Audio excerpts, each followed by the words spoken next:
एक गांव था, नाम था ढोलकपुर। बड़ा ही शांत और सुंदर गांव था। लोग हमेशा खुशी से झूमते थे क्योंकि उस गांव में रहता था महाराज रायस्टार, जो अपने गांव के लिए एक शेर था जो कभी अपने लोगों के साथ गलत होने नहीं देता था। लेकिन उस गांव में छुपा था एक डरावना राज, एक राज जो सबके दिल में था पर जुबान पे नहीं। गांव के बीच एक सूखा हुआ पेड़ था जिसे लोग कहते थे श्रापित पेड़। ना कोई उसके पास जाता, ना कोई उससे आंख मिलाता। हर पूर्णिमा के अगले दिन उस पेड़ के नीचे एक लाश मिलती थी। लोग कहते, रात में कोई आता है और लाश छोड़ जाता है, लेकिन कभी किसी ने कुछ देखा नहीं और देखता भी कैसे। जो देखता वो अगले दिन पेड़ के नीचे होता था।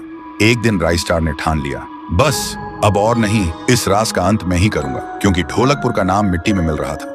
फिर एक पूर्णिमा की रात रायस्टार चुपके से जाकर पेड़ के पास बैठ गया। रात के 2 बजे एक आवाज आई, थुंग थुंग थुंग थुंग थुंग थुंग थुंग थुंग थुंग सहूर।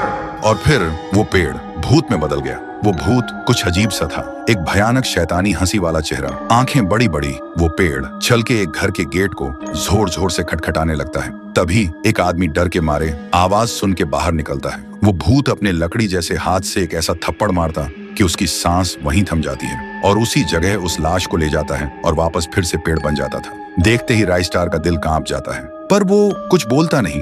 सुबह लोग भीड़ में जमा हुए और रायस्टार ने पहली बार उस पेड़ से बात करने की कोशिश की। पेड़ के अंदर से एक आवाज निकली, क्या तुम सब भूल गए मुझे? रायस्टार बोलता है, तू कौन है? पेड़ बोलता है, मैं हूँ ठुन ठुन ठुन साहुर। एक वक्त था जब मैं भी इस गांव का एक प्यारा सा बच्चा था, लेकिन 100 साल पहले मुझे इसी पेड़ से रस्सी बांधकर उल्टा लटका दिया गया, गांव वालों की आंखों के सामने, और मेरी मौत को तमाशा बना दिया गया, सिर्फ इसलिए क्योंकि मैंने एक राज देख लिया था जो लोग छुपाना चाहते थे।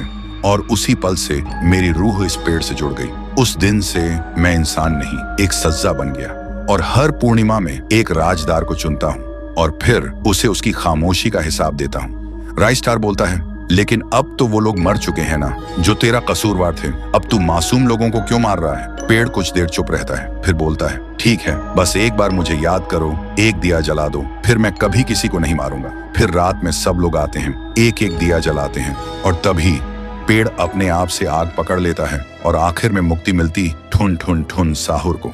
उस दिन के बाद गांव में कभी कोई लाश नहीं मिली। हर पूर्णिमा में लोग एक दिया जलाकर उसकी यादों को जिंदा रखते हैं, क्योंकि अगर भूल गए तो सपने में एक आवाज सुनाई देती थी, थुंग थुंग थुंग थुंग थुंग थुंग थुंग थुंग थुंग सहूर।